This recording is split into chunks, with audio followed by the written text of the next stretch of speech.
What is up, wrestling fans? Welcome to another live Pay-Per-Viewpoint post-show edition of the Smark Out Moment Smack Talk podcast.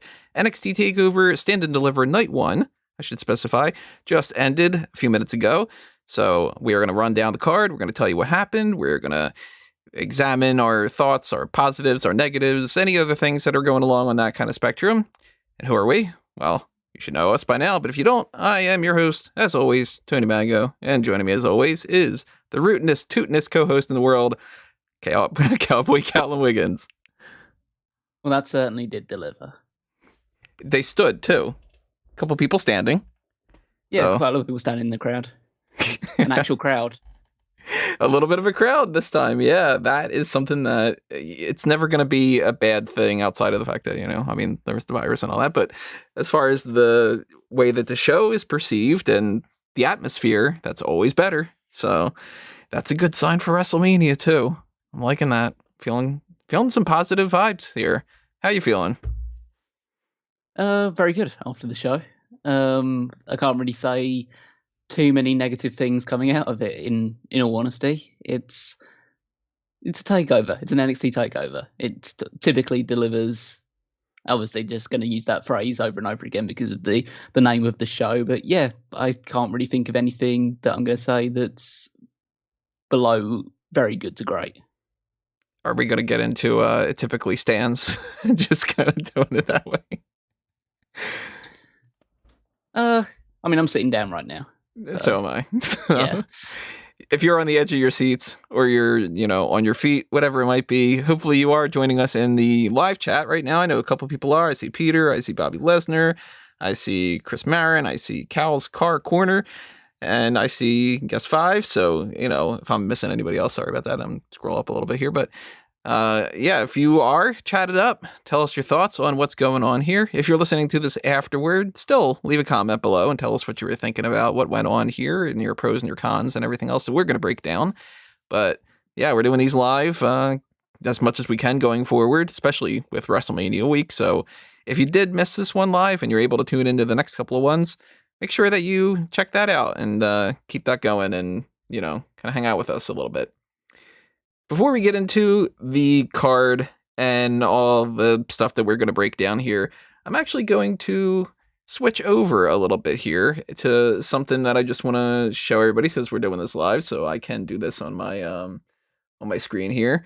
I'm going to switch over to the screen share, and you should be able to see this right now. You should be able to see my Smark Madness screen right now because I had said before that during this live show, we're going to end the semifinals of the rounds and show you guys what moves on to the finals. And this is our tally for what we've got going on here. Royal Rumble versus WrestleMania. WrestleMania is clearly the victor in this one, and SummerSlam the victor for Survivor Series. So we are not accepting responses anymore. That is done. We are going to get our, I'll put up the last round a little bit later on after we're done with this, but it'll be WrestleMania versus SummerSlam. So go ahead and vote on that when you can. It'll pop up a little bit after we're done the podcast. I've got it pretty much all sorted out. And in fact, I probably could do it during the podcast. We'll see. But I wanted to call attention to that. And I wanted to call attention to these giveaways that we've got going on here. One of them being this one that you can see on your screen right now to win an Edge Funko Pop. It's part of a giveaway that we got going on here from fun.com. So if you click on this page, it's all in the sidebar there. You will be able to log in through any of these methods and get your entries. You got 866 already, so go ahead and get yours in while you can. There's also the NWO t-shirt that you can win. Same, not as many entries, but people are more into Funko Pop, so I'm not too shocked. That one's sponsored by TVStoreOnline.com. And if you are into the Marvel Cinematic Universe and you want to win a Baron Zemo Funko Pop, oddly enough, not many people get into that one yet, so take advantage of that while you can too. That is over on fanboysanonymous.com. Check out that website, hit the follow button and the subscribe button and everything else that's going on there. And give us some love over to the Blue Brand and get your stuff in there that you can. Join in any way that you can as far as like following us and subscribing and, all the other things that go along with that. So back to the TakeOver stuff. After, of course, just reminding everybody to subscribe and to ring that little notification bell and everything. Because if you did miss this live and you didn't know that we were going live, that is the way to make sure that you know we get that little email alert. We got 6 matches that we're going to talk about here. Actually, wait, 1, 2, 3, 4, 5, 6. Yeah, okay, 6 matches. I can do math. And one of them was not one that we had known ahead of time when we were doing our predictions. One of them was added to the pre-show, just a little extra kickoff match. That was Zoey Stark defeating Toni Storm. What do you think about this? It was an interesting inclusion. I think the match itself, they did some stuff that I really liked and some stuff that I thought was just kind of there. I think that's basically the summation of it. It didn't really have any much of a story going into it, and they decided to give Zoey Stark a big win over an established name. So they clearly have plans for her, and it's good to see them try and follow through with it. But I'm interested to see how long that lasts. Yeah, I would not have imagined that would be something that would have happened based off of the way that Zoey Stark was coming in with a bunch of other people. And I just assumed if anybody's going to get a big push out of it, it's going to be some of the more established names like the Gigi Dolan types or Ty Valkyrie or whatever. And we did see a little bit of a promo for her again tonight, reaffirming that she is Frankie Monet, and we don't know the dog's name yet. But that is going to roll into next Tuesday when they introduce her. But Zoey Stark seems to be somebody that they're really into. They've given her quite a bit of a spotlight recently. She was teaming up with Io Shirai. She's had a match pretty much every week.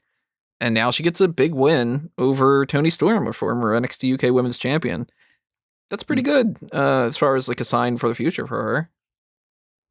Yeah, I think that is a positive sign for her. I don't know exactly what it means for Toni Storm because she seems to have fit now into the, I guess, Candice LeRae position of she'll probably be on NXT for a while, but never actually be pushed because, I mean, spoiler alert for what happened in the main event if you haven't watched TakeOver yet, but she's not going to be challenging for that title anytime soon, it seemingly, at least with the alignments that are currently in place.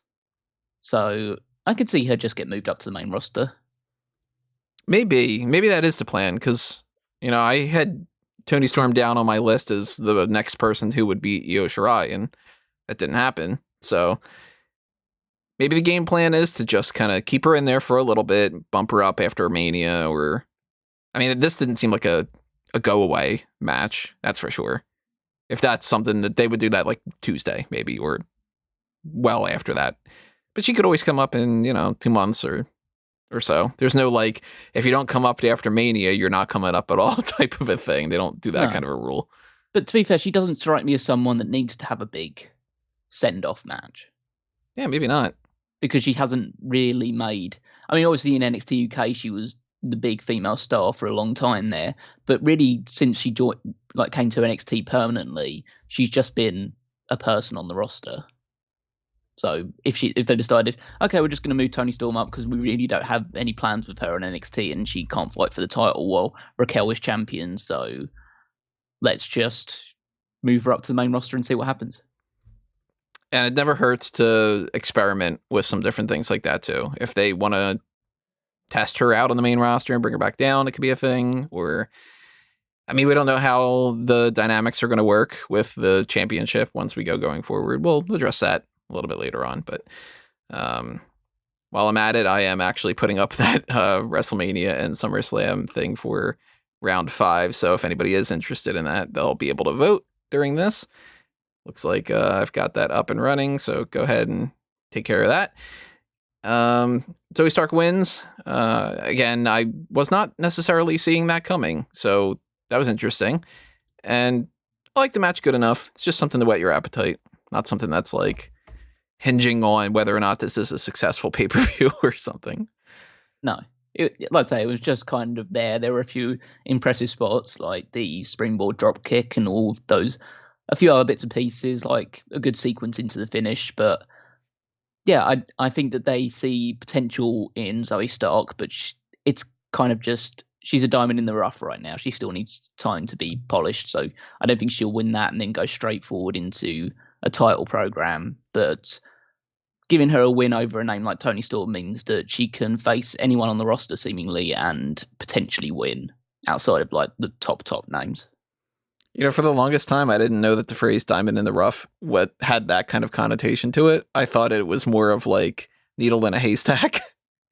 And so for years, I don't know how many years, like 20 years or something, I would refer to people as being a diamond in the rough, thinking that it meant you're like a diamond amongst a bunch of mud and like, dirt and whatever. Like, oh, we found the diamond. That's so good. You're a standout kind of a thing.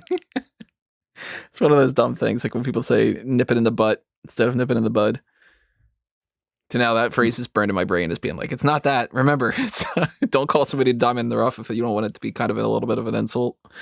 But yeah, she's working her way towards something, and that's cool. So I would have maybe liked a little bit more to see Xia Li get some sort of a spot, but then again, they couldn't have done Xia Li against Toni Storm.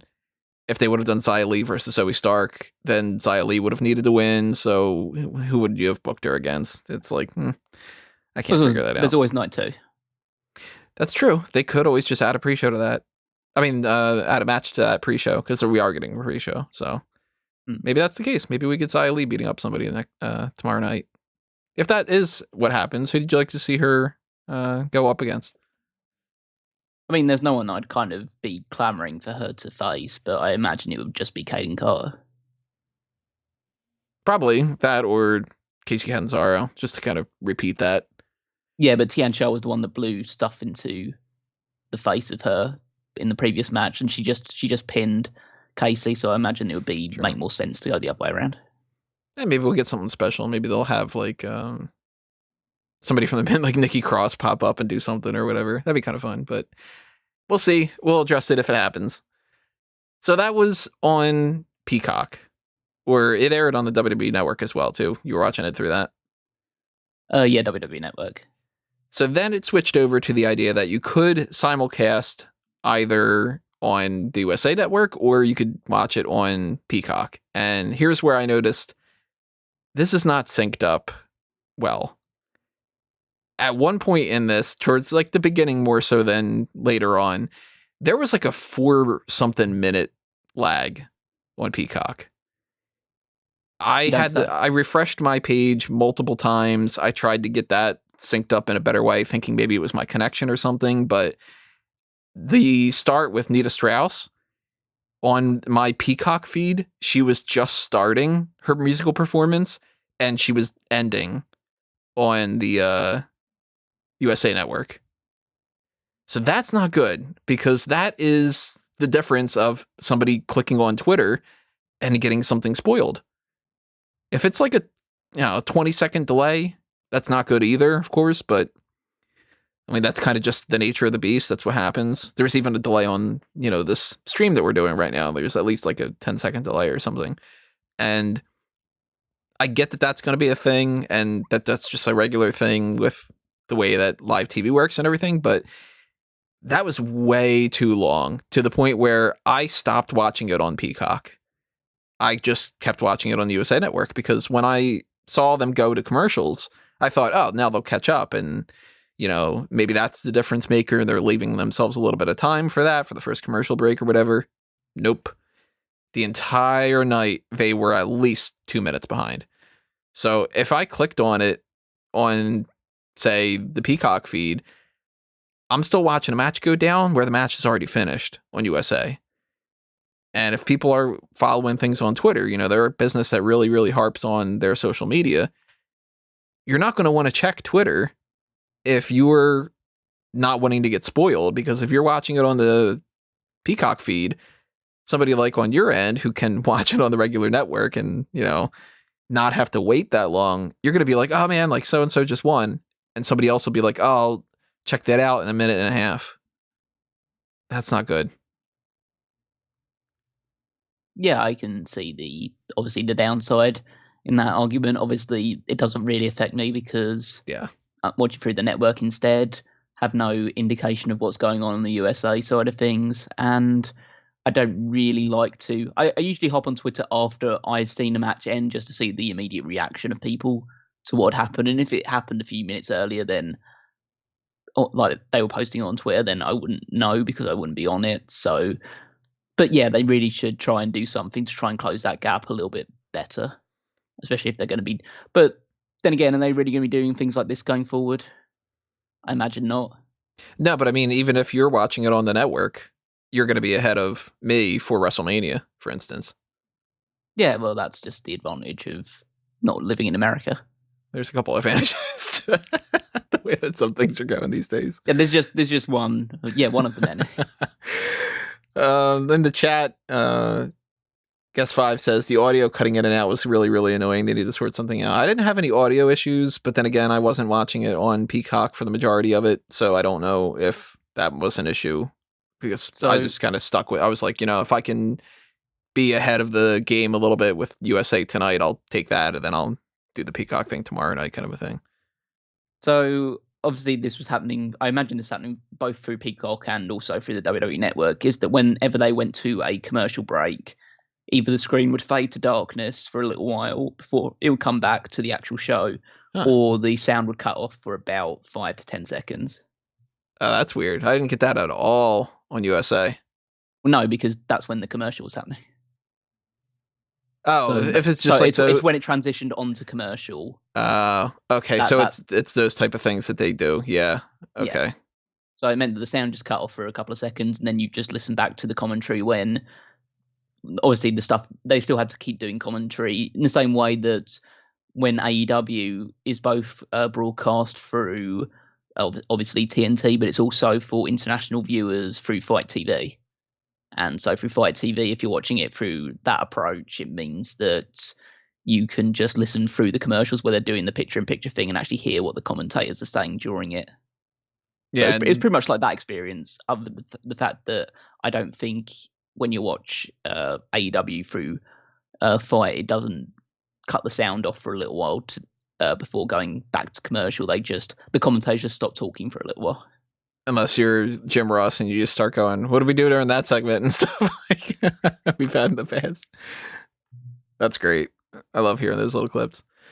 To Mr. Jacko in the chat, you doing call-ins? Unfortunately, no. We have not sorted out any kind of call-in function yet. It is something that I really, really want to take into account, but I don't have the technical know-how yet to do that. But just a reminder for everybody, if you are, you really want to see that kind of stuff going forward, the best way to make sure that it happens is to show us some support over on the Patreon, patreon.com/smarkoutmoment, because any kind of Patreon donations pretty much gets lumped into me trying to work towards giving you guys more and more podcasts, better quality, everything, just the same as how I ended up upgrading my computer earlier in the year, because that was something that I needed to do to make sure that I could do these live pay-per-view-point type of things. And we're going to try to, for instance, this weekend for WrestleMania, we're going to try to do video for you guys, so you'll be able to see us. We got our webcams, so hopefully that'll be the case. You have been warned.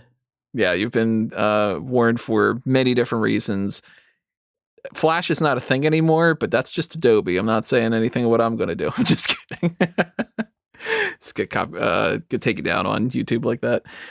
Patreon.com/smarkoutmoment. Even $1 goes a long way, especially the more people do that, because the more people chime in and toss $1 our way towards that a month, the less that it ends up, less time it ends up taking for us to get that kind of stuff up and running. $10 and up, at least right now, gives you access to the dark casts, but the more people that do that too, the more that I will move that down to the $5 tier. There's also the Pick Your Poison tier too, if you really, really want us to do something in particular that we haven't gotten around to doing. Maybe you're really missing that we haven't done a top rope list in a while or something. That's the whole supply and demand kind of a thing. Maybe I should have called it that, supply and demand. Anyway, the start of the actual card itself was Pete Dunne versus Kushida. That was the contest of who's the best technical wrestler. And at the end of this, I still maintain something that I said during my prediction.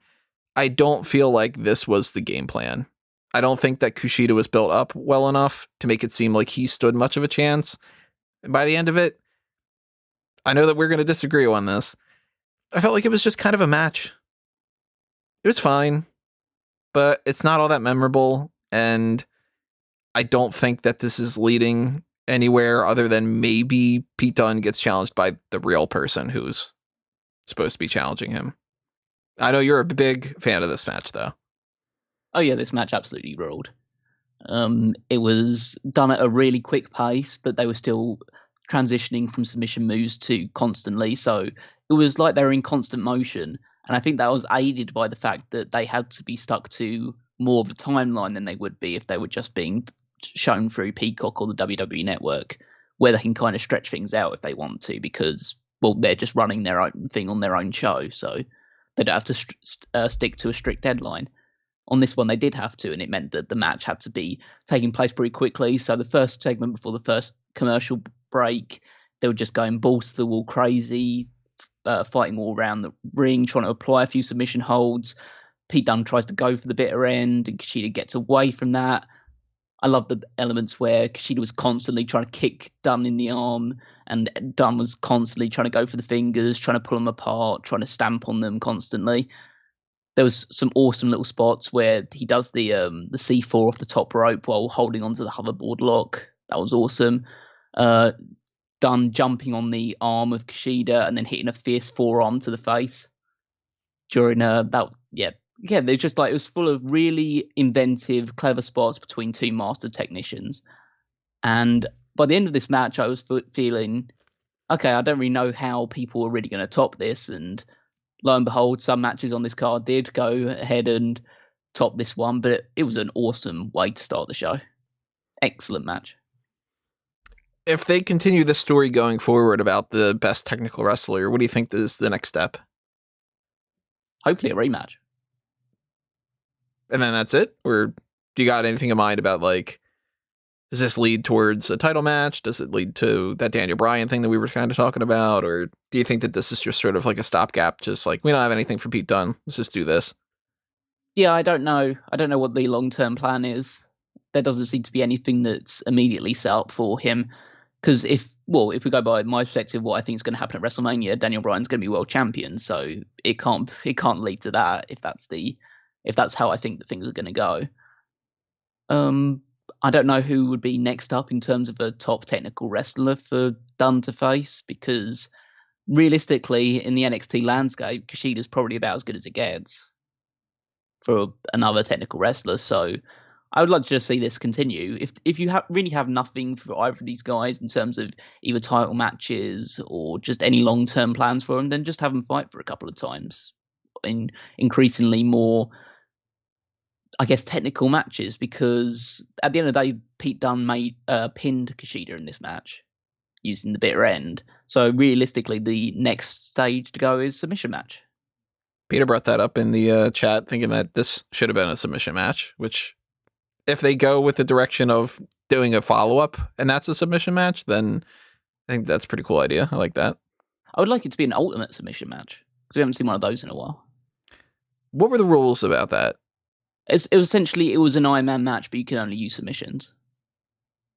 So it's the same, like, points kind of structure? Yeah. I believe, if memory serves, the only time they've ever done an ultimate submission match is Kurt Angle versus Chris Benoit from about like the 2001, something like that. Yeah. But so I don't know whether they'd be able to do that again, because I remember watching that match, because me and Rob watched it back when we were doing 2001 A Wrestling Odyssey, and being a purely submission-based match kind of takes the jeopardy out of it a little bit. But it also meant that there was some cool spots where, like, Angle was tapping Benoit out using a Boston Crab or something. Just like, okay, so you just, like, anytime he gets him into a decent-looking submission, that could be a tap out. And that adds a little bit more intrigue into it, rather than, like, okay, Dunne's got like an armbar on in this match, or Kushida's got an armbar. That's not going to be the finish. That type of thing. Yeah, that's true. I'm cool for that. That'd be a good way to fill up a good chunk of time on NXT TV coming up and give people a match that they actually have to, like, pay attention to, because if it's points based, then it's not just, okay, well, that match isn't ending for another 5-10 minutes, I'm going to go to the bathroom kind of a thing. Then it'd be like, crap, in the meantime, 3 points ended up being scored. Yeah. Down for that?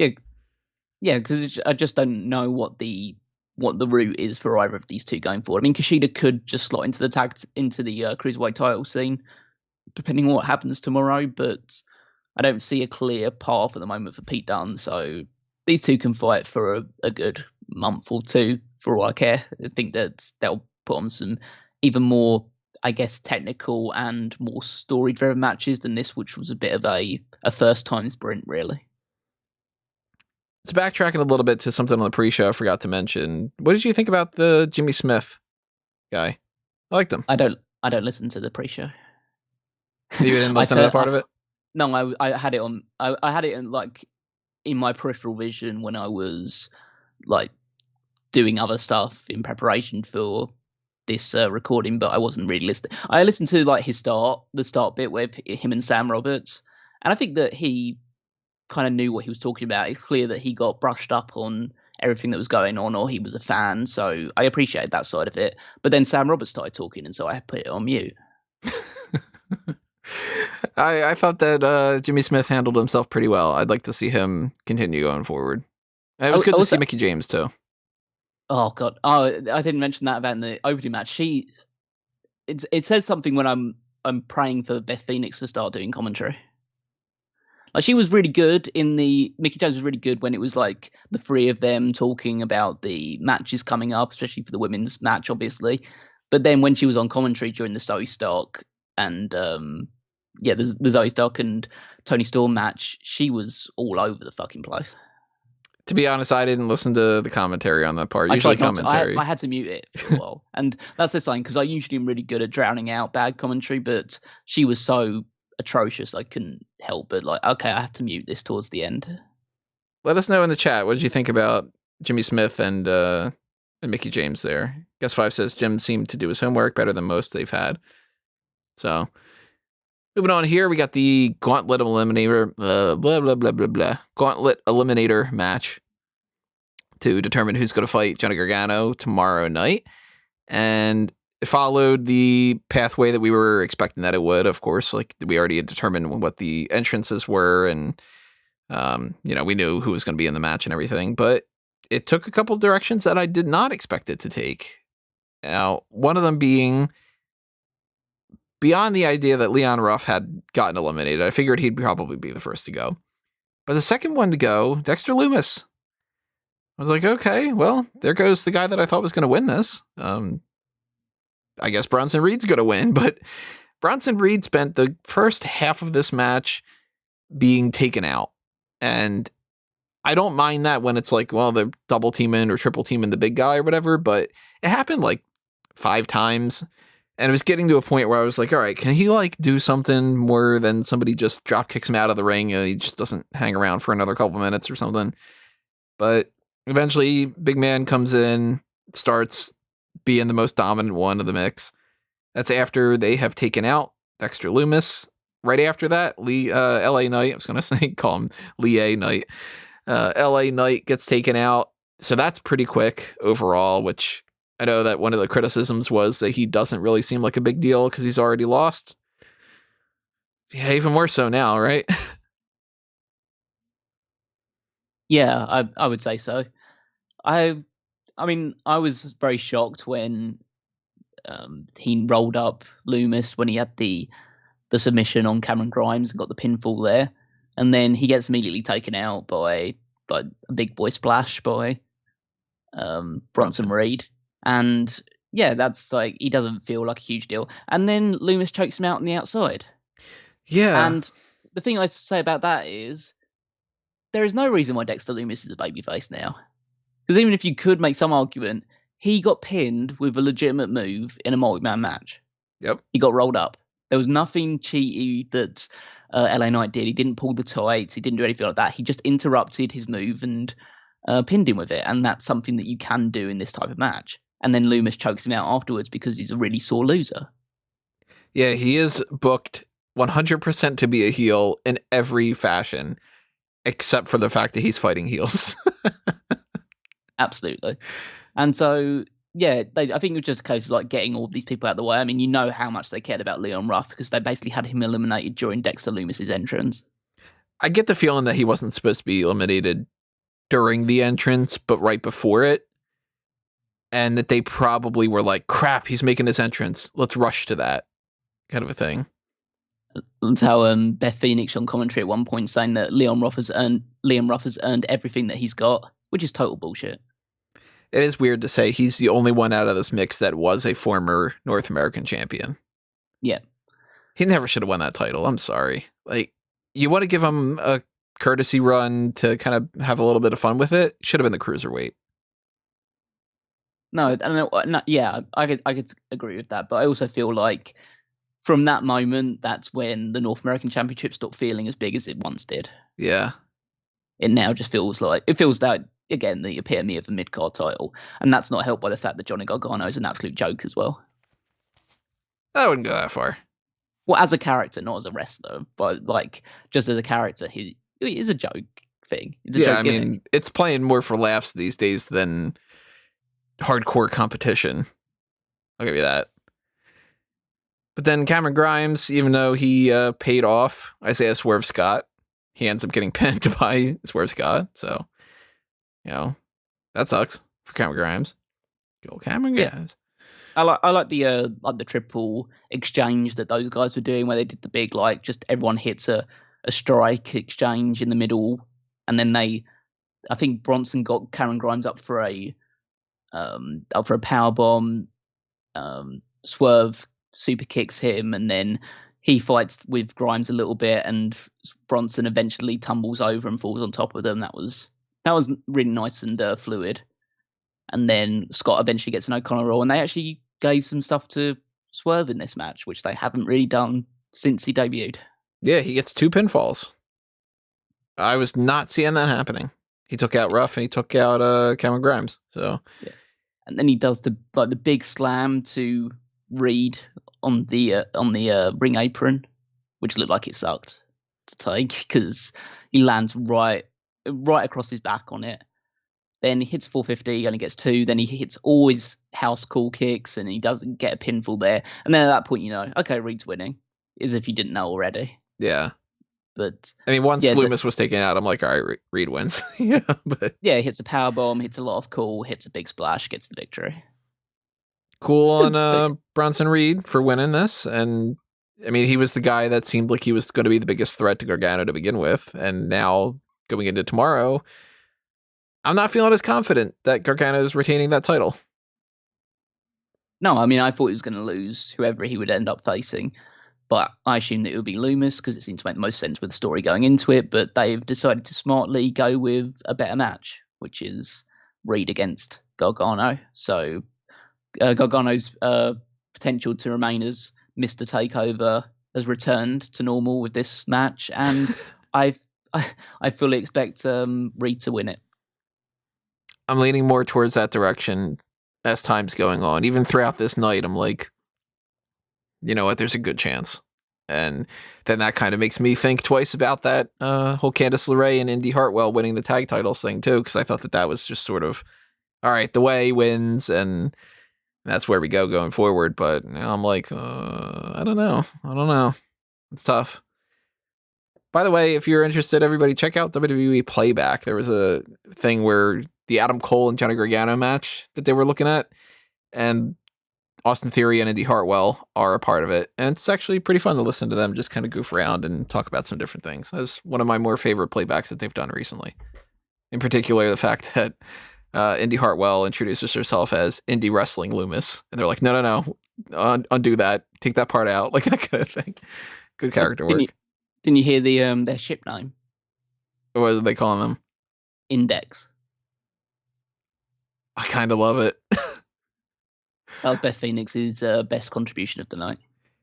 I hate those kind of names mostly, especially when it just doesn't make any sense. But Index, okay, I kind of like it. It's a lot better than some of the other ones I've heard over the years, like Brangelina. Ugh. Bronson Reed, colossal winner of this match. Moving on to the NXT UK Championship match. This was awesome. Damn right it was. As expected. I mean, look at the two people involved. Yeah, it's now set the bar for the match of the week so far.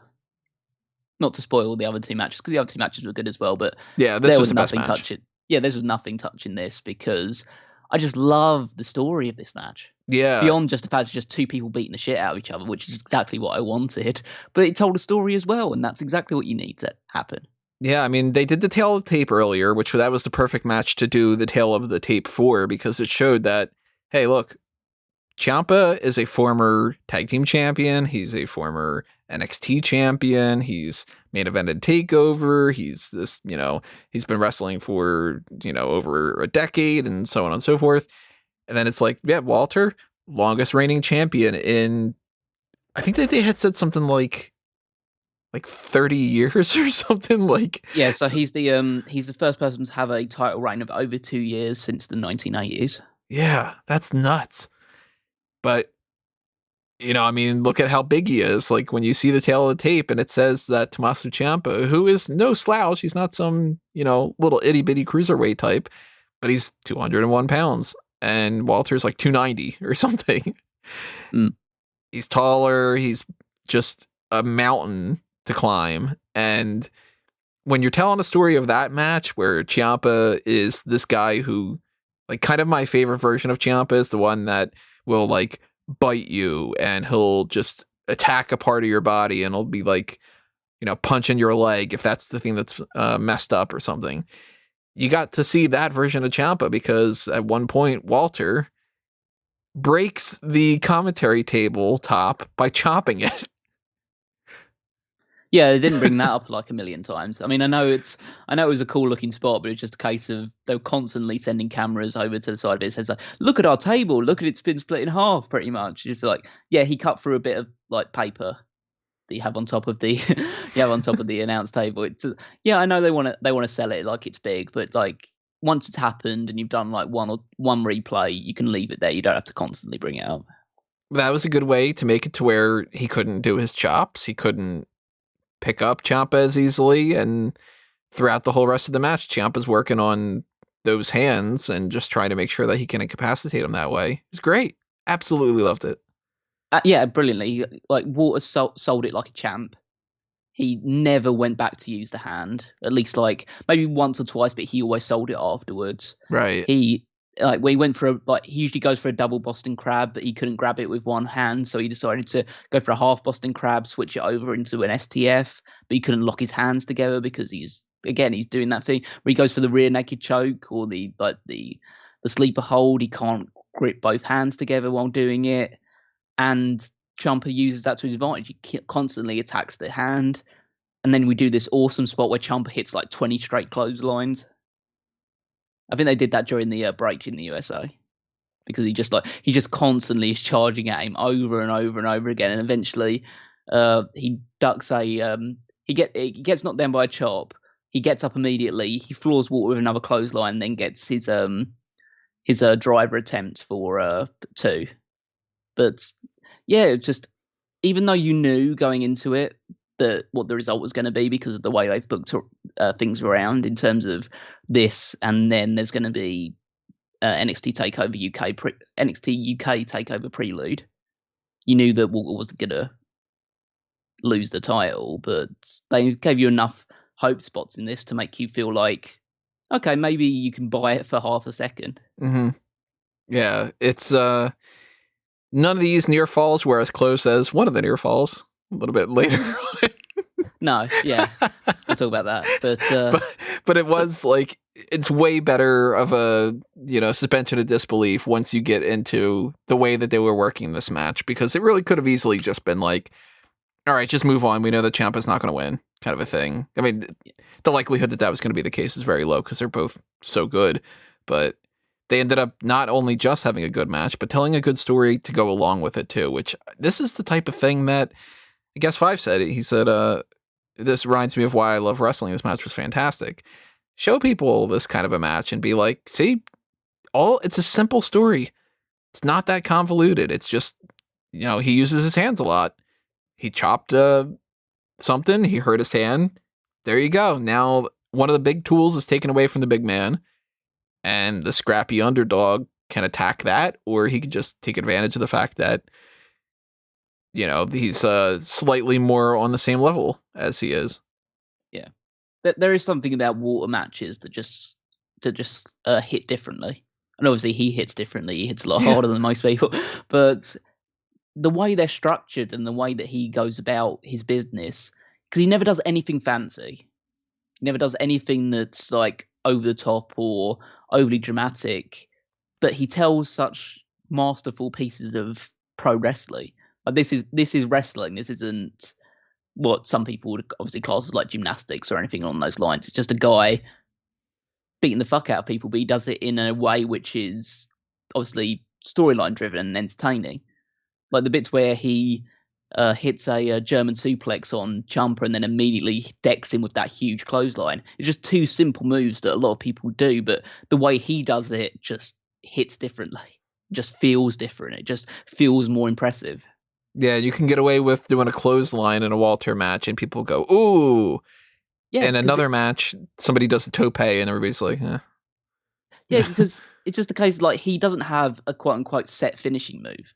Yeah. He just does stuff. But essentially Walter's finishing move is I beat the fuck out of you until you lay down for free. Yeah. I get to a point where you're done.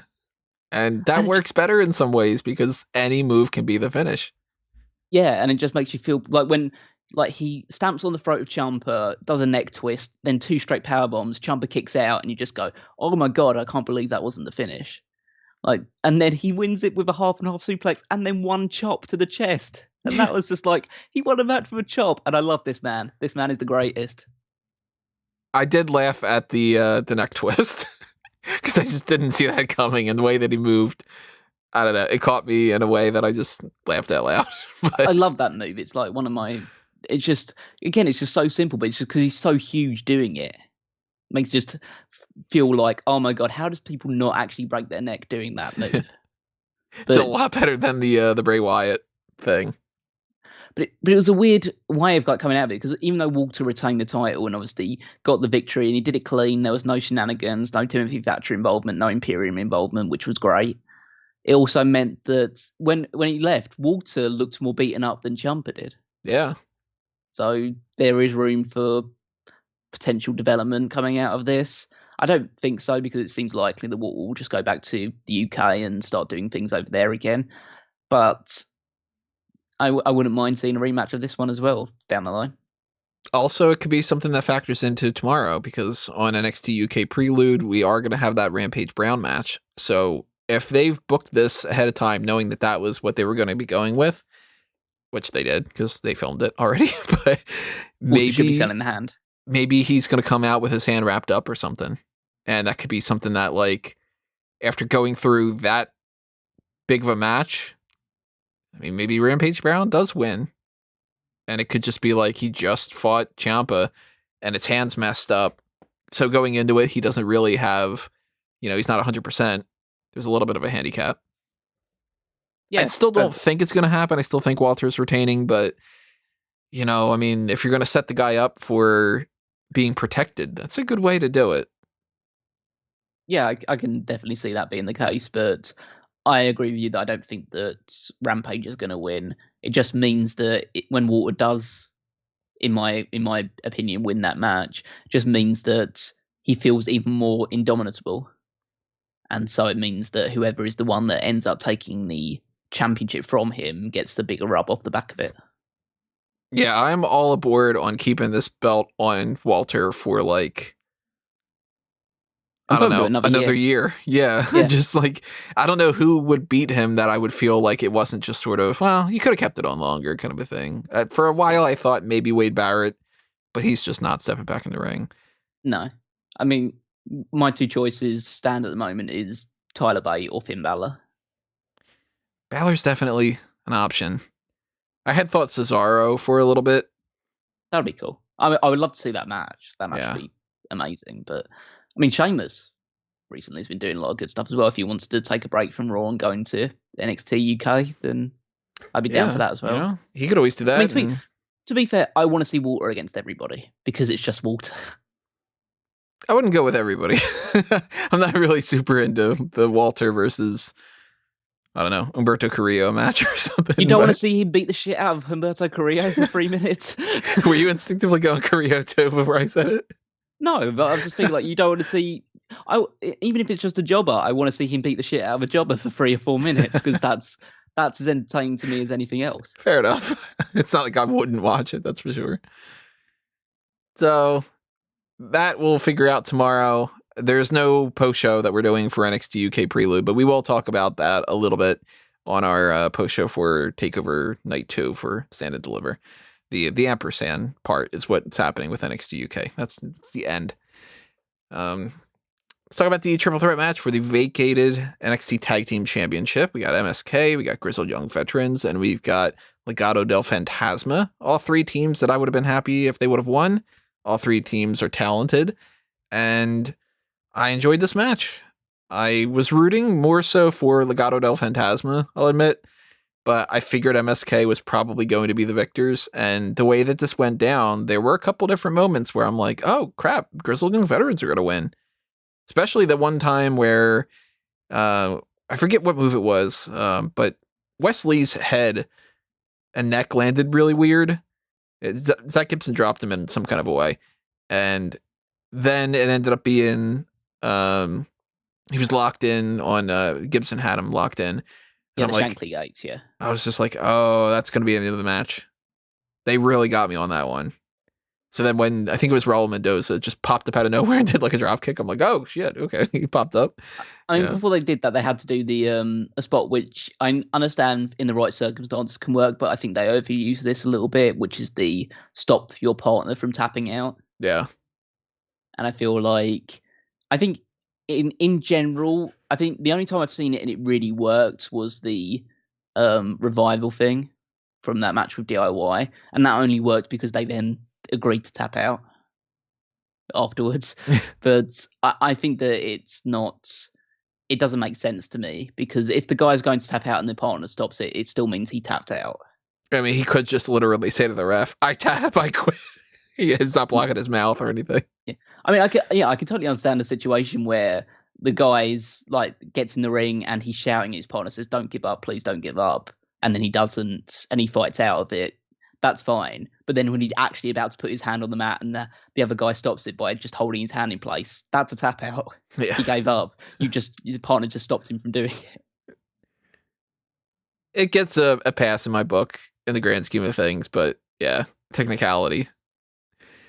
I really liked the double team move that Wilde and Mendoza did, where they jumped to the outside. That was really sweet.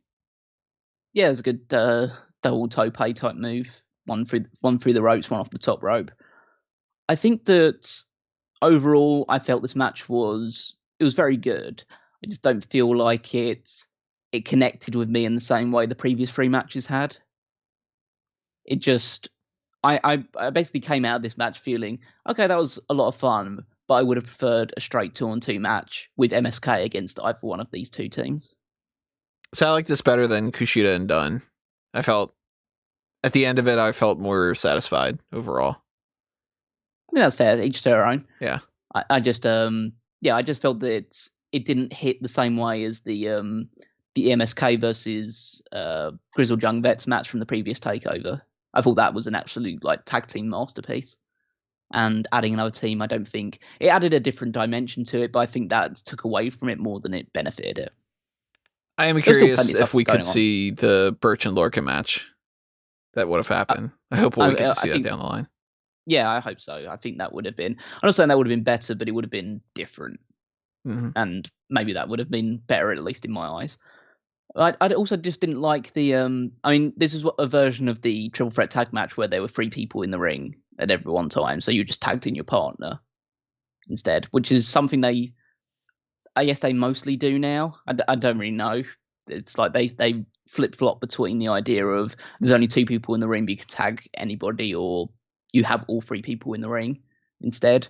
And I feel like they did like 2 heat segments with both the Grizzled Young Veterans and then Legado del Fantasma on MSK. And I think they did that for the sake of TV.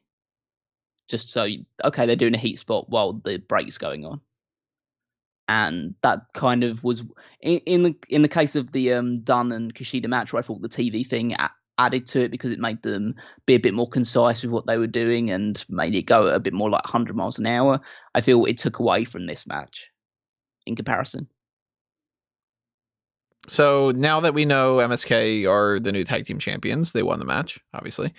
So that kind of seems like it's the plan from the start, that they won the Dusty Rhodes Tag Team Cup because they were supposed to be winning the tag team titles. Two of these teams are kind of out of the mix already. They've lost this, so I mean, they could just kind of continue a feud a little bit more with like Fantasma or something. But I'm definitely curious who ends up winning those tag titles down the line. My gut reaction right now is,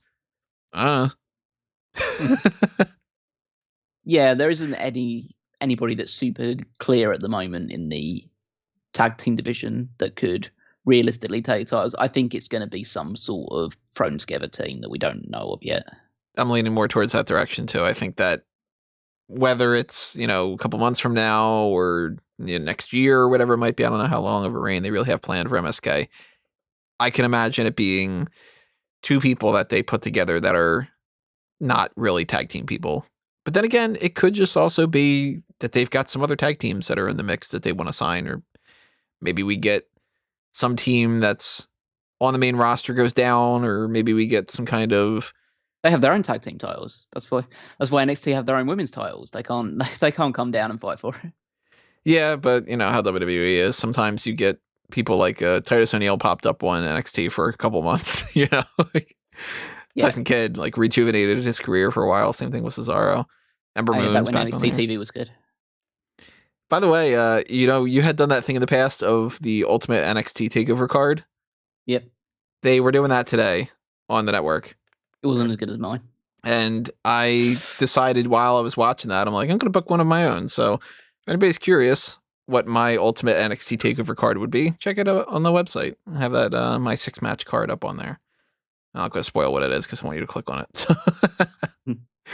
But MSK are holding those tag team titles now. Peter says in the chat he thinks that Ciampa and Thatcher will be the next tag team champions. That's definitely an option because they haven't feuded with them yet, especially if they turned heel. But yeah, I don't think they'll be around for much longer as a tag team anyway. I do think that if they just stick with whatever teams that they have right now, Imperium probably would be my guess to win the tag team titles next, just because, I mean, they seemed like they were kind of in the running to win it back in, a couple months ago. They could just, win them and then drop them and win them and drop them. And they could do a lot of different things. Probably no MSK could turn heel in the meantime. I don't know. I think it's highly unlikely. I highly doubt it, yeah. But then again, I think there's more of a chance of that happening than us figuring out what MSK stands for. I think they're going to purposely never tell us. I do like Rob's idea of the must smoke Kush. I think that makes the most sense to me. Wasn't one of the ideas marijuana smoking kids? It's just like, I don't know. Then again, we had TM61. Yeah, that's whatever Pokemon move that is. What move is that? Let me Google it real quick. Pokemon Flail. TM61. It's Flail? Well, that's what they did on the main roster, on the NXT roster, so I was just assuming. Let me see if there is there a TM61? Isn't it only up to 50? I think that usually is the case. I don't know for certain. I don't check enough. I can't even seem to find it. Will-O-Wisp, according to Peter. I don't like that move. So, you'll never see that on my team. We will, by the way, do another Pokemon battle of some sort. I've got actually full teams sorted out for all of my ones that I had drafted. Even, like, I think I have like Weedle on my team.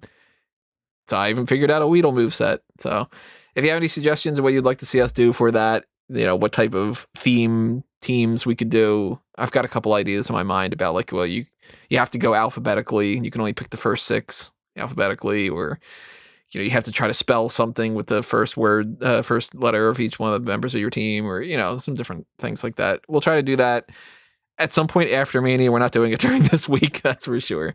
Stay tuned to Fanboys Anonymous for anything that happens on that end. And then let's move on to the main event, the NXT Women's Championship match. It was Raquel Gonzalez against Io Shirai. Good match.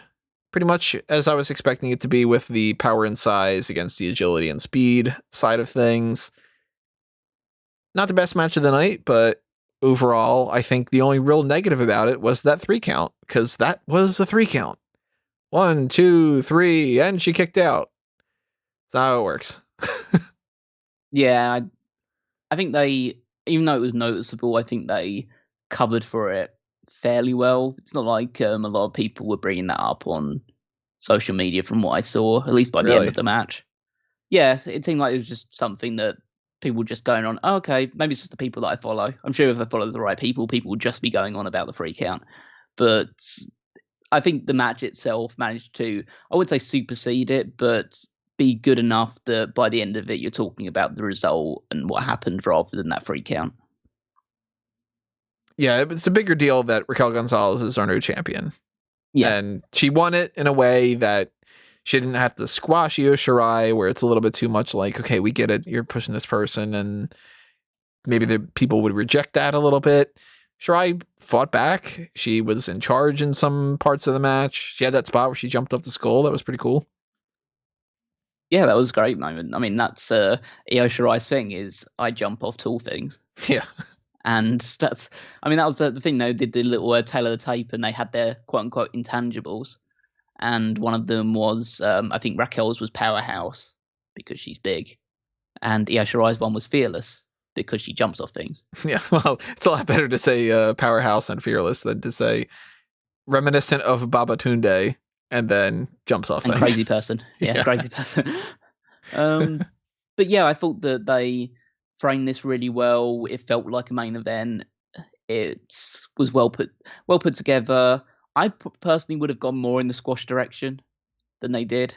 I mean, I like the fact they gave Io Shirai offense because obviously she's been the champion dominant for a long time, so it would have been maybe a bit too over the top to be a squash, but I feel like they should have given Raquel a bit more in this match because they got to a point where like she was dominating for a while during the match, and then Io Shirai starts making a comeback flying all over the place, and she basically takes her out on the ramp multiple times with the running knees and the dive to a moonsault diving onto the ramp, and then the big crossbody off the skull. And then in the closing segment, it's like she hit the moonsault and Raquel kicked out of it, and then she hit her one-handed powerbomb on the outside, and then she gets in the ring and she starts saying, "What do I have to do to keep you down, Io?" And it's like, well, Io's just been kicking your ass for the last 5 minutes. Like, why are you doing that now? It's like, I think she needed to do more to make that final thing a bit more iconic, I guess. Like that should have been like obviously Io's last final flurry of that being like that few minutes on top of just a massive ass kicking. But I think the reason for that is, and this is something that was reported on Fightful Select, so don't be mad at me, Rob, for revealing it on the podcast. But the match was cut for time. There was some sort of issue in the fact that this match had to be cut down by a few minutes. I don't know how long exactly, but it said that they were meant to have more time than they were given. Maybe they were timing this out, thinking that they were the 3 or 4 minutes behind on the Peacock feed. Maybe. But either way, whatever time it was supposed to be, that maybe have added a bit more of the dominant side of things for Raquel. So it just felt like this match was a bit more, I would say 50-50, but a bit more like 55-45, when I think it should have been more like 70-30 on Raquel's side. Yeah, there is a certain level of me feeling like Raquel's not necessarily ready for this, but sooner or later you got to kind of jump in the pool. And she's made a lot of progress over the past couple of years from the Mae Young Classic, because that was it 2017, 2018?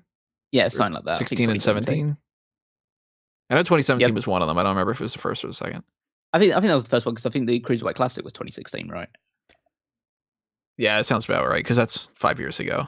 It can't be that long ago that it was Mae Young Classic, but you know, she's made a lot of progress over the course of those past couple of years, and she's at a point now where I'm cool with her being champion. I think that she can either sink or swim, and on paper, she's at least big, and she is in a developmental brand, so you got to cut her a little bit of slack. It's not like she's main eventing WrestleMania or something. It's just, you know, TakeOver on USA Network. It's not the end of the world or anything. But she did a good enough job. Io Shirai's had a hell of a run as champion, so losing it now is not any kind of a slight on her. For anybody that thinks that that's like, she should have held it longer because it wasn't good enough or whatever. She held it for practically a year. I mean, you can't ask for that much more, especially because they don't tend to do that with babyface champions. I think that they had said something like the only other people that have beaten her run were Shayna and Asuka. So she's got the third highest title reign time length. Then hats off to Io Shirai as well. Yeah, absolutely. She did an excellent job as champion. And you're never going to get me to complain about if you're pushing a person, even if they aren't like the finished arc yet, if they're over and they have a lot of potential, then I'm totally fine with them pushing them towards the title belt. It helps elevate them. This is an opportunity where Io Shirai's done a good job with the championship and made it, by just defeating everybody, she's made it more prestigious, and now the title can be used to elevate someone else further, rather than like she's needed to help elevate the title. So then Peter brings it up. He thinks Io is coming up to the main roster. Do you think that that's happening anytime soon? I think that there's nothing else that Io can do in NXT. So I would like to see that happen. I mean, the only thing that she realistically can do in NXT is be essentially a mentor to Zoey Stark, which is what they've been doing on TV so far. But I feel like if she stays on NXT beyond this point, it's almost like, okay, we need to do the rematch for the NXT Championship, and I just don't feel like that's something you need to do. So I would bring her up to the main roster. I don't know what I would do with her just yet, because obviously the easy answer, and I'm sure many people's minds, is she should form a tag team with Asuka. I'm personally of the opinion that she should be on the opposite brand to Asuka. It's tough for me because I think if we get Rhea and Bianca as the two champions going forward, Io makes more sense to me to fight Rhea. But then again, she has to lose to either of them.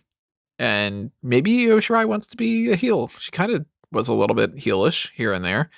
She's definitely a heel for a certain amount of time, that's for sure. And if she goes back to being a heel, she could be a good challenger for Bianca. I wouldn't mind a tag team with Asuka. It's a little bit kind of like sometimes people tend to, some people tend to do that just because that ends up being like, well, you're two of this ethnicity and you can team up, which I don't really like off, just out of nowhere. But I mean, they could form a hell of a tag team. And I have no doubt they could. And maybe that is a good way to introduce her without having to put her immediately in the title picture. It's also potentially a good way to use Asuka, because if Asuka drops that championship, they're going to have nothing for Asuka to do again. Yeah. And then that is fair. If they give her, I don't know what they would call their tag team, but whatever they go with, hopefully not the new Kabuki Warriors. Then, maybe they win the tag titles from, I don't know, maybe they win the tag titles from Jackson Baszler if they retain, I wouldn't mind that if that's Mania. Empresses of the Sky. There you go. Sky Empresses. Yeah, something on those lines. Yeah, I can see a story where they could be a tag team for a little while, and then Shirai turns heel on Asuka, or Asuka turns heel on Shirai, and then they start a feud between those two. Because realistically, the one thing that I find a negative about the whole Sky, the whole Kabuki Warriors thing, is that it didn't end with a match between Kairi Sane and Asuka, because that would have been great. Cool. Yeah, and I feel like these two would have a great match with each other, and then that can be something, because at the end of the day, obviously I love Asuka and I want her to still have good things to do and be involved in all that stuff, but realistically she's been on the main roster for a good number of years now. It's time to use her to elevate someone, like other people now. But there are certain people that should always be in the who will always be in the main event, like Sasha and Charlotte and Becky Lynch, but Asuka's not one of those people, even though she is great in the ring. Yeah, just because they don't like to really use her too much, because there is that language barrier, and I'm assuming that there's a portion of the people that are on the writing team that are like, well, it's hard to write a feud around somebody who it is harder to cut promos and everything. So not that I'm condoning that, because I still think that Asuka can get away with not cutting promos, but if they want to have any kind of particular plans going forward with Io, I'm totally unaware of like what she could do now that she's lost this title. I don't think that there's really anything for her to do in NXT. So move her up to the main roster, get some new blood into the mix on Raw and SmackDown, and same thing for Toni Storm, really. Storm can still win the NXT championship, so maybe they keep her around for a little while, but I can't imagine she's the one that beats Raquel. No, absolutely. I mean, I don't know who would. I still have the opinion, or at least the way that I would do it, is that Raquel should turn babyface during her run. But I feel like if she's doing that, Zoey seems like the more interesting option to go with eventually down the road. It could be Toni if Raquel does turn babyface, but I just don't know if I would be as excited or as interested with that. But it depends what they do with Toni going forward now. She's got time. It's Toni time. Yeah. I mean, in the immediacy, I don't know who Raquel goes after or who challenges her, because it depends if tomorrow night Ember Moon and Shotzi Blackheart drop the tag titles, then there's two potential challengers there. That's where I'm leaning. That's more so a reason for me that I think that you need to kind of do that, because realistically, even though I'm a fan, I can't imagine Casey Catanzaro challenging for the championship and seeming like a real threat. And there aren't really a whole lot of other options. The babyface side of things isn't super duper packed right now. They got rid of Rhea. Io's the champion that's already been out of the mix. Yeah. I mean, Zoey Stark's not ready for that quite yet. No. I mean, there are things they could do. They could just decide, okay, we're just going to make Mercedes Martinez a babyface. True. It's not like she's like super established one way or the other at the moment. Or they could bring Mia Yim back, because it's not like Reckoning's doing anything anymore. I hope that's not the case. I still want Mia Yim to just be Mia Yim on the main roster, but you never know. I mean, they brought Ember Moon back down, and I'm leaning more towards that. I think that Ember is going to be the next challenger, but tomorrow night when we get the NXT Women's Tag Team Championship match, we'll get a better indication of what that is, because if they still keep those tag titles, then I'm going to be completely confused about where they go. But then again, we got a brand new person coming out with the Tuesday night debut. We know that we're going to get Frankie Monet, and she's another heel, it seems. So they're really stacked with the heels. Somebody's got to turn, or somebody's got to come in the mix or something. I don't know. Yeah, well, that's why I think that Raquel would be a good choice to turn actually babyface soon. And then the cause of that could be Dakota Kai wants a shot. They got to do that match at some point. Whether it's Dakota Kai is a babyface or Raquel's a babyface, one of them has to turn. Yeah. So then that's it. That is NXT TakeOver Stand and Deliver Night 1. Overall, thumbs up. Not a bad match on this card. Yep, big thumbs up. It was I think the first hour was absolutely awesome. I think the second hour was very good. It didn't quite reach the level of the first hour in my opinion, but overall, another addition to the pantheon of great NXT takeovers. Guess 5 in the chat's asking who was with Stephanie. That's Shirai. She was the one. Oh that yes. She babyface, yeah. She was Sareee is what she originally had her down as, which I always thought was a typo because it's very unlikely that you have 3 E's in a row. But she is from Japan, if I remember correctly. Mm-hmm. And she is somebody who I've never seen a single match of, so I can't speak anything on her. Do you know anything more about Shirai? I haven't seen any of her matches per se. I know she was signed last year and was meant to debut a long, long time ago, but obviously due to the pandemic, she stayed in Japan instead. Now she's here. And yeah, I'm pretty sure that she'll be someone to add to the babyface side of things, because she looks too innocent to be a heel. Yeah, at least in the current formation. Maki Ito, she's a heel. Yeah, I mean, is she really though? She's a heel that is easy to love and cheer for, but she's a heel.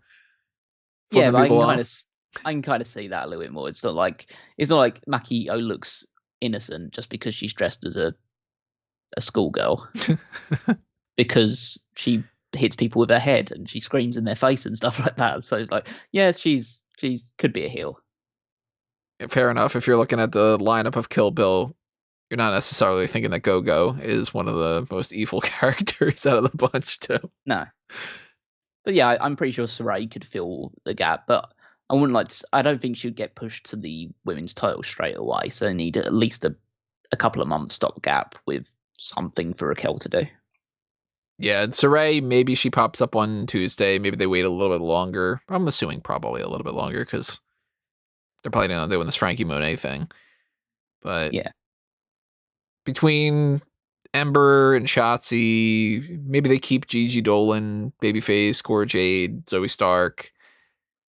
They replenish the roster here and there. They're going to sign some more people. I think that they had said before that they were still looking for more women too. That even though this was like the biggest group of women that they've ever signed in one shot, it seems like they were maybe looking for others. And, we'll see. Of course, when we find out that information, then we'll be addressing it, whether it's some hot tag down the line or some other kind of whatever it might be. I don't know. At least as far as this is going, we know that that's one night done out of this group of pay-per-views that we've got going forward. NXT TakeOver Stand and Deliver is continuing on tomorrow night 2. That is happening around roughly the same amount of time, although it seems like it might actually go longer. One of the reports that I had seen earlier said that it might go until 11, so they might just tack an extra hour on.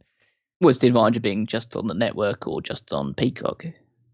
Right. So if any matches go a hell of a lot longer, maybe that like unsanctioned match is like a 45-minute long match or something.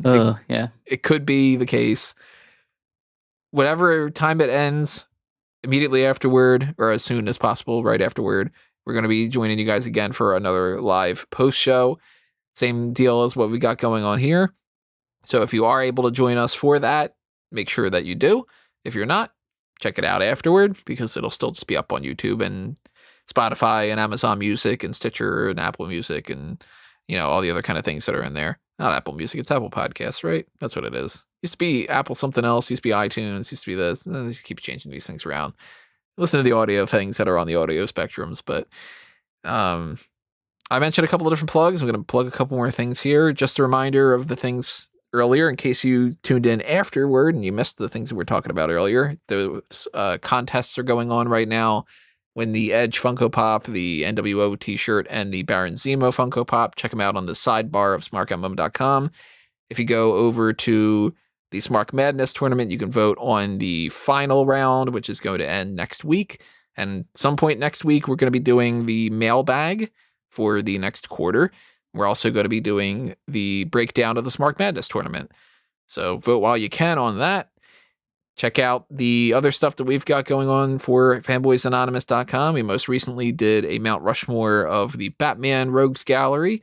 We got some fan tracks that we've put out there. We've got some other things that are in the pipeline to stay tuned to as well. So head on over to fanboysanonymous.com and show some love over to that side of things. Subscribe, follow, join the Patreon for that to help us grow that channel even more. And do the same thing for everything on Smark Out Moment. So follow and subscribe and everything like that. Facebook and Twitter at Smark Out Moment. Check out the other articles and check out the other things that are happening over on the website portion of the Smark Out stuff. And check out myself and Callum personally. I am at Toni Mango. You can find a lot of different things there. And every once in a while, I just decide to start tweeting some stuff out. I'm not super duper active on Twitter, but I'm trying to get a little bit more into it here and there. Callum is over at Wigmeister14. Yep, and I'm also not particularly active on Twitter as well, but maybe if more people follow, you can just hit me up with some wrestling thoughts and I'm to tell you why you're either right or wrong. I'm a sharpshooter like that, very cerebral in that regard. But all those dueling things that you've had in the past, that's why. Yeah, absolutely. Other than that, you should be, as Tony said, checking out smarkoutmoment.com with all the articles on there. Check out the power rankings, especially this week's edition, because it's the final one of the year before we reset for the 2021-2022 season. So that kickstarts from WrestleMania. So whoever has a good WrestleMania will be hitting the top of the rankings, and everybody else will be, well, not there. That's you lose, you're not there. That's basically the rules with that. Other than that, if you're so inclined to listen to even more wrestling content than what you're going to be experiencing this week, there is the 2001 Wrestling Odyssey and the Paul Heyman SmackDown podcast for if you're interested in the retro stuff, like post Attitude Era, early starts of the Ruthless Aggression Era. Those two podcasts have you covered. So check those out, and follow me on Twitter at Wingmaster14. That's it from me. Alrighty, everybody, check out the other stuff I've got going up there on eWrestling News and Bleacher Report. And if anything else pops up, you'll either hear about it through one of those avenues or the Facebook group that we have, facebook.com/groups/the Megamaniacs, where we do our live chats throughout the pay-per-views. If you guys want to join in on that. Same thing again as tomorrow night and the next nights going forward. We're going to have the little threads up there for you can, chat it up with some other people and tell us your thoughts on these events while they're going on. And we will join you the next time around, because tomorrow night we got Pay-Per-Viewpoint number, was it 4 for this week? Yeah, number 4 for this week, with the post show of NXT TakeOver Stand and Deliver Night 2. But for now, this has been another Smark out moment, and we're being counted out.